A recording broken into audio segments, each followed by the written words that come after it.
স্বাধীনতা দিবসের আগের দিনই বানিয়েছিলাম এই কেকটা। আর অর্ডার ছিল স্বাধীনতা দিবসের দিনের জন্য। একটা স্কুল থেকেই আমার কাছে অর্ডারটা এসেছিল। কেকটা আমি খুব সুন্দরভাবে সাজিয়ে দিয়েছিলাম। ডেকোরেশনটা দেখে ওনাদের খুব পছন্দ হয়েছিল। এই ডিজাইনটা তোমরা যে কোনো বার্থডে কেকেও বানাতে পারো।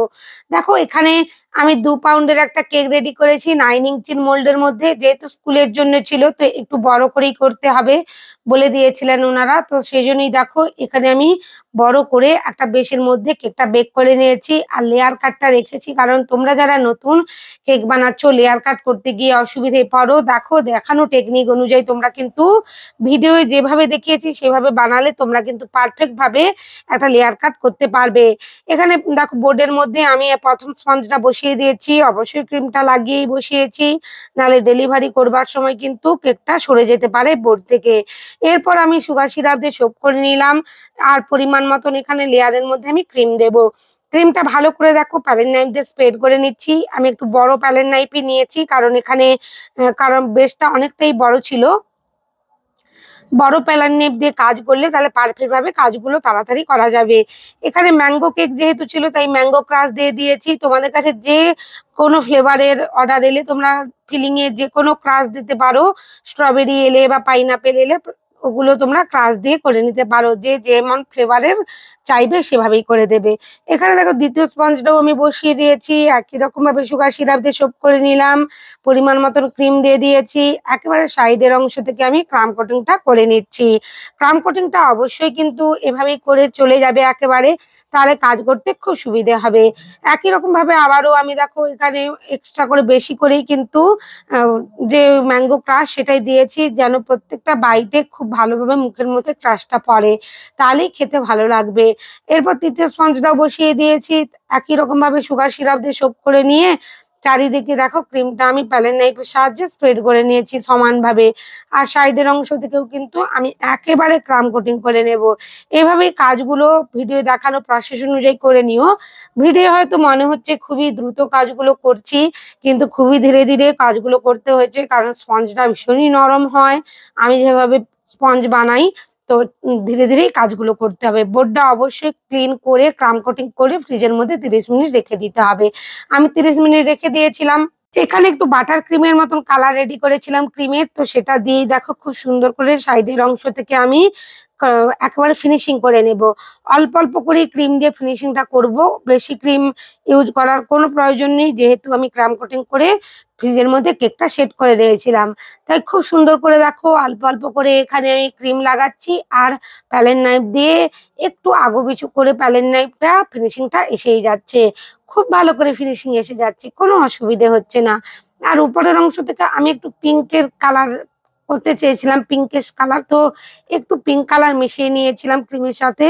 তো সেটা দিয়েই দেখো উপরের অংশটাও খুব ভালো করে কিন্তু আমি ফিনিশিংটা করে নিয়েছি। ধীরে ধীরে কাজগুলো খুবই যত্ন করে করতে হবে। দেখো এখানে কত সুন্দর করে আমার ফিনিশিংটা এসে গেছে উপরের অংশে। আমি প্যালেট নাইফ দিয়ে এক্সট্রা ক্রিমগুলো ক্লিন করে নিলাম, আর বোর্ডটাও খুব ভালো করে কিচেন রুমাল দিয়ে মুছে নিয়েছি। আর মাঝ বরাবর দেখো এখানে আমি একটা নূর 7 নম্বর নোজল দিয়ে রোজ ইট করে নিচ্ছি। আমার যেন মনে হচ্ছিল এই ডিজাইনটা করি, কারণ এই ডিজাইনটা তোমরা যে কোনো বার্থডেতেও করতে পারবে কেক বানাতে গেলে। যেখানে আমি জয় হিন্দ লিখেছি ওই জায়গাটা তোমরা হ্যাপি বার্থডে কোনো নাম দিলে নাম লিখে দিতে পারো। আমি এখানে ক্রিম দিয়ে লিখেছি, তোমরা চকলেট দিয়েও করে নিতে পারো, কোনো অসুবিধে নেই। ওই ফাঁকা অংশটায় নাম লিখে দেবে। আর যেভাবে সাইডের অংশ থেকে আমি গানাজ দিয়ে কাজটা করছি, তো সেভাবেই কিন্তু কাজটা করে নিও। প্রথমে একটু অন্য ডিজাইন ভেবেছিলাম, সেজন্য একটুখানি গানাজ দেখো এখানে আমি মাঝের অংশে দিয়ে ফেলেছিলাম। তারপরেই মনে হলো না এখানে আমি একটু জিগজ্যাগ মতন কাজটা করে নেই, তো সেভাবেই এখানে লম্বা লম্বা একটু দাগগুলো করে নিয়েছি। আমার দাগগুলো দেখো একটু ছোট বড় ফাঁক রয়ে গেছে, তাই আমি মাঝের অংশ থেকে আরেকটা দাগ দিলাম। আর এভাবে কিন্তু একটু মাপজোপ করে করো, তাড়াহুড়ো করো না। এক্ষেত্রে আমি একটু তাড়াহুড়োই করছিলাম, সেই জন্যই এইরকম একটু এলোমেলো দাগগুলো এসেছে। তোমরা একটু নিখুঁত করে সমানভাবে দাগগুলো করে নিও, তাতেও দেখো কত সুন্দর দেখাচ্ছে। এখানে আমি একটা স্কিওয়ার দিয়ে ভালো করে টেনে নিয়েছি, একই দিকে টেনেছি। তোমরা আগু পিছু সামনে পেছনেও কাট করতে পারো, সেটা আবার একটা অন্য ডিজাইন এসে যাবে। আর হ্যাঁ, অবশ্যই কিন্তু স্কিওয়ারটা বারবার কিচেন রুমালে ক্লিন করে নিতে হবে, তাহলে কিন্তু এখানে পারফেক্ট ভাবে কাজটা আসবে। সাইডের অংশ থেকে আমি একটু ড্রিপিং করতে চেয়েছিলাম। ম্যাঙ্গো কেকে চকলেটের একটা এফেক্ট, হ্যাঁ, ডিজাইনের ক্ষেত্রে অসাধারণ লাগছিল দেখতে কেকটা। তো পাইপিং ব্যাগের মধ্যে যে গানাশটা নিয়ে কাজ করছিলাম, তো তার মধ্যে একটু গানাশ ছিল, সেটা দিয়ে ড্রিপিংটা করে দিয়েছি। আর দেখো এখানে রোজিটের কাছে যে একটু ফাঁকা অংশটা আছে, সে অংশটা আমি একটু হার্ট শেপ করে নিচ্ছি। খুব ভালো করে কাজগুলো ধীরে ধীরে কিন্তু করতে হবে। আবারও বলছি, আমার এই কেকের ডিজাইনটা যদি তোমাদের ভালো লাগে, চ্যানেলে নতুন বন্ধু হয়ে থাকলে প্লিজ চ্যানেলটা সাবস্ক্রাইব করে দিও এরকম নতুন নতুন ভিডিও পাওয়ার জন্য।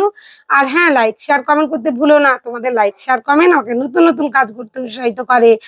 আর হ্যাঁ, কেকটা যেহেতু স্বাধীনতা দিবসের উপলক্ষে নেওয়া হচ্ছিল, তাই এখানে অবশ্যই কিন্তু ইন্ডিয়ান ফ্ল্যাগ এঁকে নিতে হবে।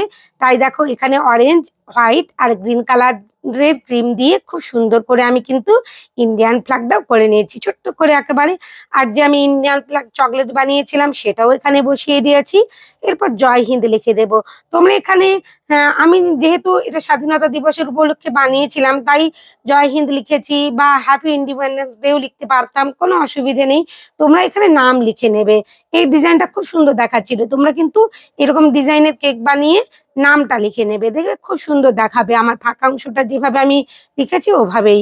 উপর থেকে আমি একটু হোয়াইট কালারের স্প্রিঙ্কেল স্প্রেড করে নিচ্ছি। কেকটা দেখতে খুব সুন্দর হয়েছিল, ওনাদের খুব পছন্দ হয়েছিল। তোমাদের ভালো লাগলে তোমরা অবশ্যই বানিও। সবাই খুব ভালো থেকো। অনেক ধন্যবাদ তোমাদের ভিডিও দেখার জন্য।